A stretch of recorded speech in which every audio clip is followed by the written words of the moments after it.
భద్రం be careful brother, బట్టతలకు విగ్గే better. పూర్తి వివరాలకు చదవండి రేపటి సాక్షి దినపత్రిక. ఆందోళన చేస్తున్న విద్యార్థులపై గుడ్లవల్లేరు ఇంజనీరింగ్ కాలేజీ యాజమాన్యం అరాచకానికి తెగబడింది.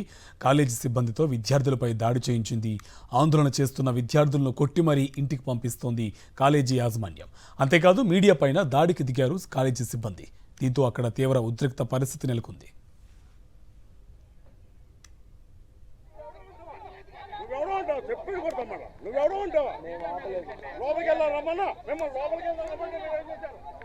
లోపలికి వెళ్దాం రమ్మంటే మీరేం చేశారా? లోపలికి వెళ్దాం రమ్మంటే లోపలికి వెళ్దాంరా.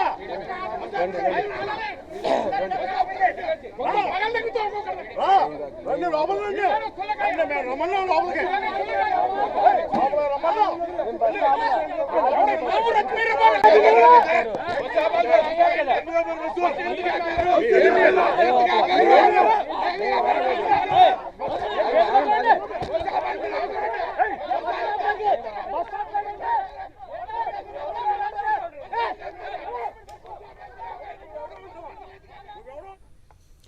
ఆందోళన చేస్తున్న విద్యార్థులపై గుడ్లవల్లేరు ఇంజనీరింగ్ కాలేజీ యాజమాన్యం అరాచకానికి తెగబడింది. కాలేజీ సిబ్బందితో విద్యార్థులపై దాడి చేయించింది. ఆందోళన చేస్తున్న విద్యార్థులను కొట్టి మరీ ఇంటికి పంపిస్తోంది కాలేజీ యాజమాన్యం.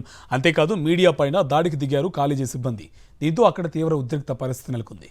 ఇదే అంశకు సంబంధించి పూర్తి సమాచారం మా కరెస్పాండెంట్ సురేంద్ర మనకి లైవ్లో డీటెయిల్స్ అందిస్తారు. సురేంద్ర, డీటెయిల్స్ ఏంటి? ఒకవైపు కాలేజీ యాజమాన్యం తమ తప్పుని కప్పిపుచ్చుకుంటుంది, ఇంకోవైపు విద్యార్థులపైన మీడియా పైన కూడా దాడి చేసినట్టు తెలుస్తుంది. డీటెయిల్స్ ఏంటి?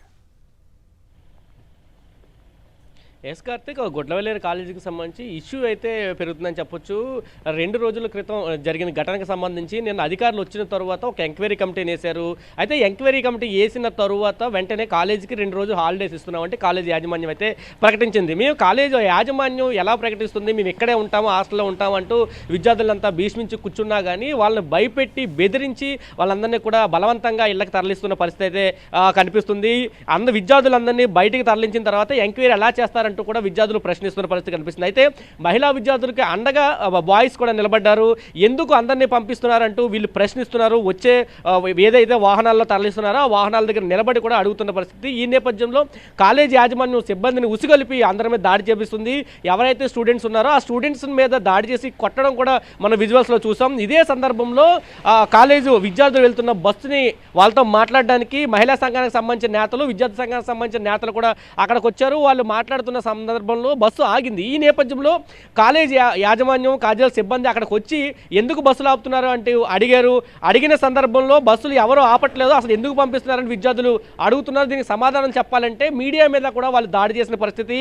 ఇటు సాక్షి మీడియా, అదేవిధంగా ఇంకొక ఛానల్కి సంబంధించిన ఇద్దరి మీద కూడా దాడి చేసి కొట్టే పరిస్థితికి వచ్చారు. ఆ పక్కనే ఉన్న చెరువులోకి తోసేస్తాం, అడిగేది దిక్కెవరు అంటూ కూడా వాళ్ళు చెప్తున్నారు. నిజంగా ఎటువంటి పొరపాటు జరగకుండా, ఎటువంటి తప్పులు జరగకుండా ఉంటే కాలేజీ యాజమాన్యం ఈ విధంగా ప్రవర్తించడం అనేది అయితే స్పష్టంగా అర్థమవుతుంది. లోపల చాలా మంది విద్యార్థులు ఉన్నారు, కొంతమంది వాళ్ళని కూడా బెదిరిస్తున్నారు. బయట ఉన్న విద్యార్థులను ఏ విధంగా అయితే కొడుతున్నామో అదే విధంగా మీ మీద కూడా దాడి చేస్తాము, అన్నీ మూసుకొని కూర్చోండి, లేకపోతే సీరియస్గా ఉంటే మీ భవిష్యత్తు అంతా మా చేతిలో ఉందంటూ యాజమాన్యం చెప్తుంది.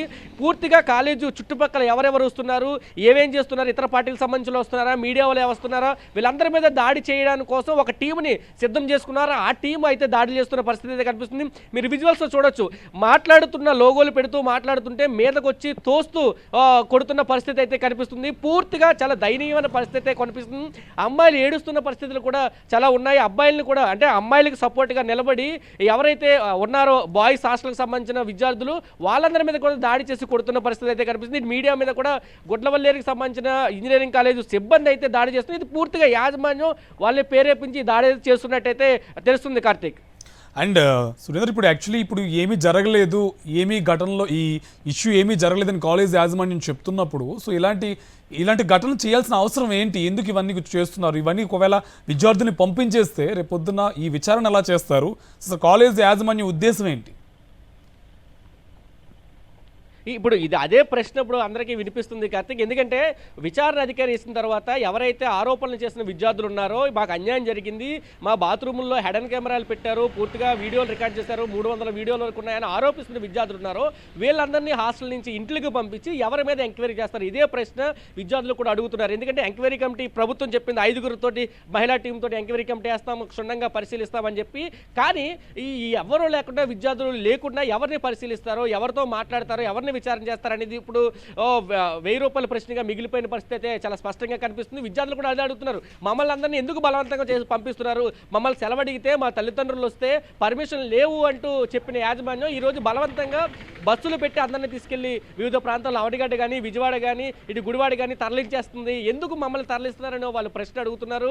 ఎవరైతే గట్టిగా ప్రశ్నిస్తారో మీ భవిష్యత్ అంతా మా చేతిలో ఉంది, మీ మార్క్స్ కానీ, మీ సర్టిఫికేట్స్ కానీ అన్నీ మా చేతిలో, ఇవన్నీ దృష్టిలో పెట్టుకొని మీరు ఉండండి, కాలేజీకి ఒక రెప్యుటేషన్ ఉంది, రెప్యుటేషన్ పోగొట్టొద్దు అని చెప్పి చెప్తున్నారు తప్ప అక్కడ ఘటనకు సంబంధించి ఏం జరిగింది అనేది మాత్రం ఎంక్వైరీ చేయడానికి ముందు రావట్లేదు. అంటే ఘటన జరిగిందా లేదా అనేది మాత్రం ఎవరో చెప్పట్లేదు. ఖచ్చితంగా ఘటన జరిగిందని విద్యార్థులు చెప్తున్నారు. మా భవిష్యత్తు ఆలోచించాలంటూ వాళ్ళంతా చెప్తున్న పరిస్థితి అయితే చాలా స్పష్టంగా కనిపిస్తుంది. ఎవరైతే మాట్లాడారో వాళ్ళందరి మీద దాడులు చేస్తున్న పరిస్థితి, పూర్తిగా దాడులు చేసి అణచివేయాలి, ఈ ఘటన పూర్తిగా అణచివేయాలి అనేది ప్రభుత్వం పక్క నుంచి ప్రయత్నిస్తుందో, మరొక పక్క యాజమాన్యం కూడా చుట్టుపక్కల వచ్చి ఎవరైతే నిన్న రాత్రి చూసాం వైసీపీకి సంబంధించిన నేతలంతా వచ్చారు, వాళ్ళందరినీ కూడా అడ్డుకున్న పరిస్థితి, లోపలికి వెళ్ళకుండా విద్యార్థులతో మాట్లాడకుండా అడ్డుకున్న పరిస్థితి అయితే చాలా స్పష్టంగా ఉంది. ఇతర పార్టీల రాజకీయ నాయకులు ఎవరు వచ్చినా కానీ, విద్యార్థి సంఘాల నాయకులు వచ్చినా కానీ అందరినీ గేట్ల దగ్గర అడ్డుకుంటున్నారు. ఈ రోజు ఉదయం తల్లిదండ్రులు రావాలని పోలీసులే ఫోన్ చేసి తల్లిదండ్రులందరూ రప్పించారు. తల్లిదండ్రులను కూడా గేట్ లోపలికి వెళ్ళకుండా విద్యార్థులు ఎవరో చెప్పండి, మేము ఫోన్ చేసి చెప్తాం, వాళ్ళు బయటకు వచ్చిన తర్వాత తీసుకెళ్ళండి అనే విధంగానైతే అక్కడ మాట్లాడిన పరిస్థితి. పూర్తిగా పోలీస్ పహారాలో అదంతా ఉంది.